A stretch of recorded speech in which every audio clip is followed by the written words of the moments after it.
This series contains graphic themes, language, and descriptions not suitable for all ages. Listener discretion is advised. Unless stated otherwise, all names, places, and events are wholly imaginative and fictional. Any resemblance is purely coincidental.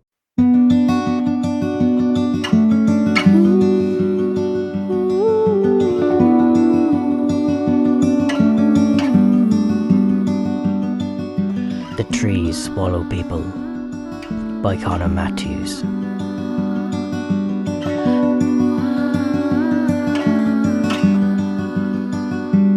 Chapter 18.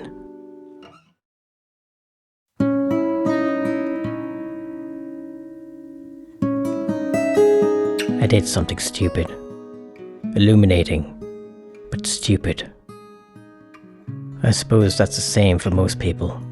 Moments of clarity in drips and drabs of the unintentional. The situation with the trees, for instance. It's peculiar how things have only dawned on me in retrospect.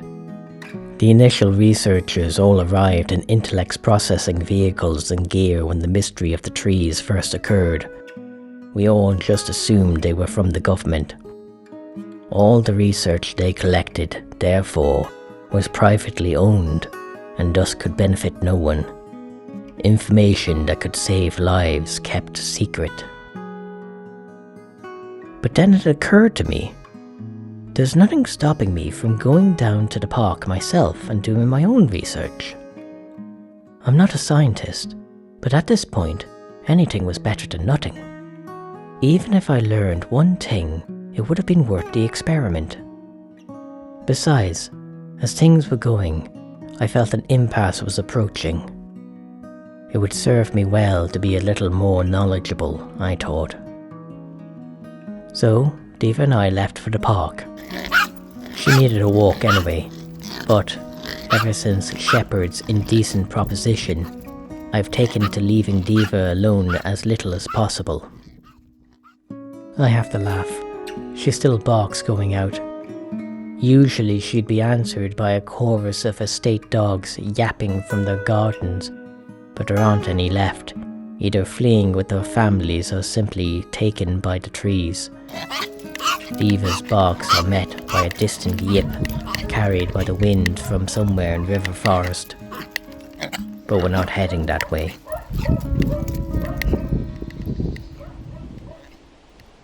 Spring has finally arrived, bringing with it the conflict of sun, soft clouds, skyward seas of lapis, and strong gusts swaying the bare but soon-to-be budding branches. I love seeing the same in autumn, when the blossom petals flitter down in a dusting of pink and peach. How our walks used to be, that's what keeps us going. A wish for a reversal. A Faustian bargain to relive a past we never wished to escape.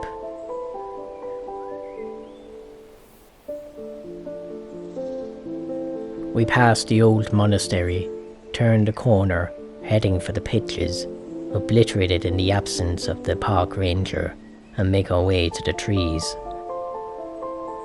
Two things catch our attention. First, like Shepard mentioned, there was indeed a noticeably large evergreen right in the centre of the thick woodland. It wasn't like a redwood, which would simply stretch with a narrow span. Even though it was just peeking over the height of the other trees, what you could see gave the impression that it was fat and stocky, like a pyramid. If it was growing, it may have been a sapling when I saw the man behind the wall that night. Even that has a haze of longing for us now.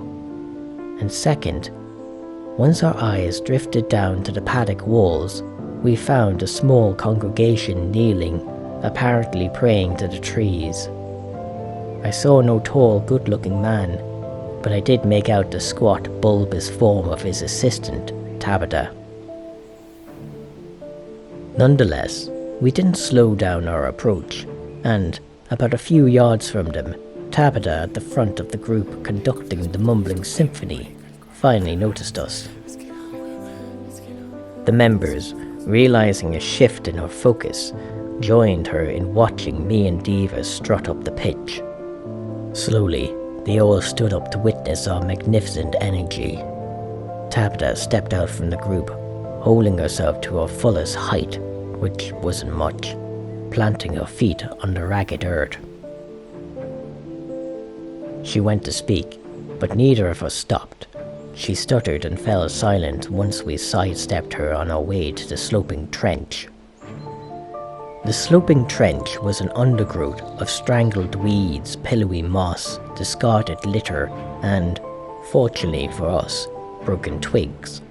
The blanket of leaves from the previous year, which buried the trench in a heavy brush, had broken down enough where the treasures we sought lay exposed, like shipwrecks on a shore. Diva sniffed around, leaping from mossy patch to mossy patch delightfully as I studied what was on offer. I wasn't too sure what I was hoping for, but I figured something about the length of my hand narrowing to an uncut tip with some offshoots would have been ideal. Not too long, not too short, varied but replicable. Once I spotted the perfect one, I simply plucked it up, turned around to Tabitha and the others, gave them the finger, and strut past. I must admit, once we were home, I wasn't exactly sure what to do. The motivation at the start was more on a whim, born from disappointment. So much had gone wrong, so I thought, why not? Shits and giggles. There's only so far you can push someone before they crack. Detaching Diva from her harness with my right hand, I held up the twig to what little light was making its way into the front hall. As I said, it was a bland twig, as uniform and weak as a chicken bone. I turned it between my fingers as I walked into the kitchen, hanging my coat on the back of the chair by the table. I leaned on the chair, still studying the twig. I swore to myself, realizing I had tricked myself into the most boring project imaginable. Well, if I was to suffer in lobotomizing boredom, I should make myself a coffee at least to keep me awake. I had turned my back on the twig on the table for only a brief second, selecting an Americano Grande pod to insert into the machine. But when I turned back around, the twig was gone. Fuck! Diva was in the front room, most likely sleeping on the sofa, so it's not like she saw where it went. As the coffee machine sprang into life, nasally whining, I got down on my hands and knees. I crawled along, hovering my head off the floor just enough to look under the oven and the fridge, both narrow caverns of dust and dirt, discarded bottle caps, and the odd 20-cent coin.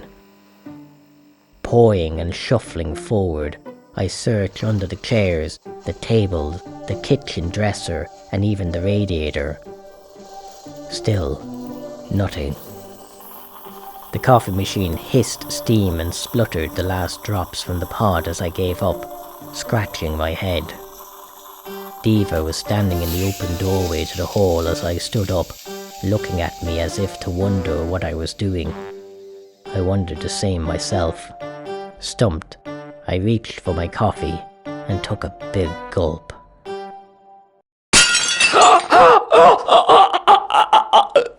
The bastard was hiding in the cup, swimming around in the dark, murky depths, waiting for the right time to spring out and latch onto the back of my throat. My cup fell, smashing into large shards, thumping my toes, stabbing into the soles of my feet, and scalding my skin in a sticky filament. I didn't feel any of that at the moment, because I was far too distracted by the capillary-sized shoots injecting themselves into my body.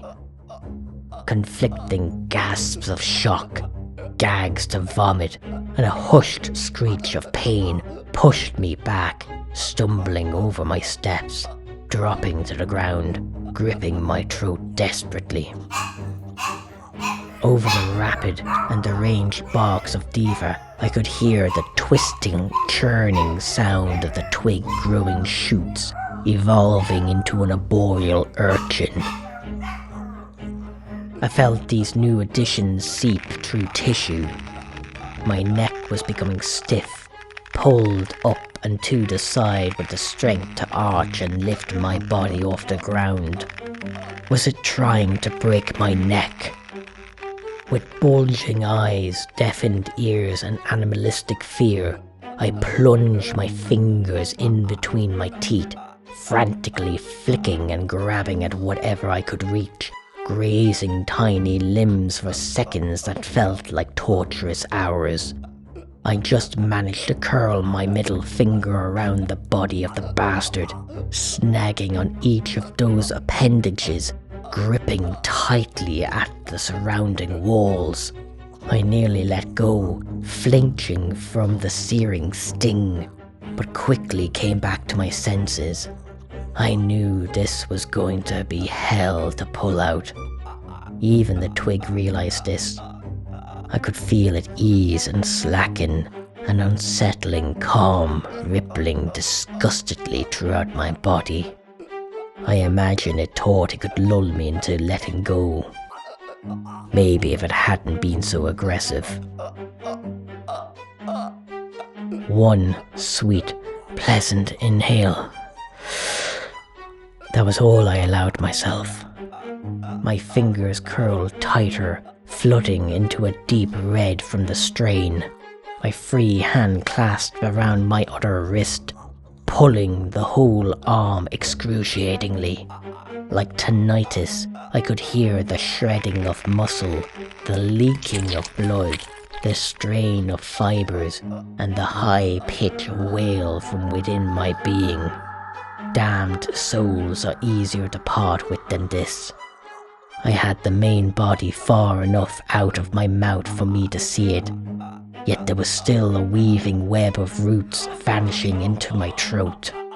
My spine and arms ached, though I could not tell if it was from exhaustion or infection. I could hear the leathery tear from within so clearly my teeth winced and my skin pimpled.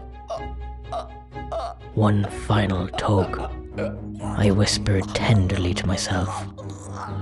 One big pull. My hand shot out so quickly that if it wasn't for the prickling sensation numbing my palm, I would have thought I had accidentally flung the twig across the kitchen. In the brief seconds I had to observe the urchin, I saw it now resembled a tumbleweed, yet its strands and shoots didn't just splint off into an entropy of patterns, but wrapped around themselves like barbed wire, tapered and bloated in places. Blood and strips clung to the ends, which looped back into the mass, a ball of ingrown hair hoping to leech off a host. I could feel it once again, trying to get into my skin, hot and binding like wax. I grabbed it and tore it off, pulling up puckered, punctured holes. Now it was attached to my left hand, refusing to be shaken off. This was becoming comical.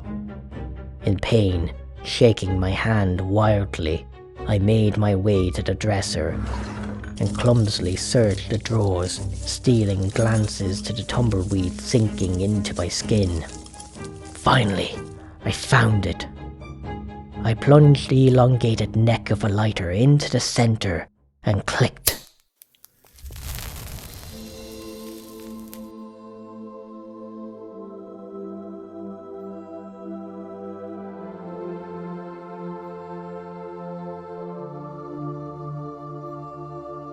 The urchin was set ablaze, burning with an even, spherical glow like a sun. My hand it slowly drifted upwards from was left unscorched. In fact, I instantly felt a refreshing wave of numbness, as though nothing had happened. Up higher it ascended, watched in awe by both me and the now silent diva. Christ, it was magical. Imagine a floaty, those spots at the back of your eyes you can sometimes see, made real, only a shimmering molten neon orange. It would float higher and higher, passing through the ceiling like a shadow in a fog. I stood there, frozen for beats at a time before I jolted myself and scrambled upstairs, Diva skittering behind me. I forced open the stiff bedroom door just in time to see the ball pass through into the attic. I wasted no time rushing back down and out the front door and across the road. We waited, watching the horizon of the rooftop for close to a minute before we saw it again, rising dreamily. We stood there, watching its ascension for so long we lost track of whether we could still make out its glimmer, or if it was one of the early stars peeking out in the slowly stewing evening sky. No matter. The trees could be killed, and their deaths were beautiful.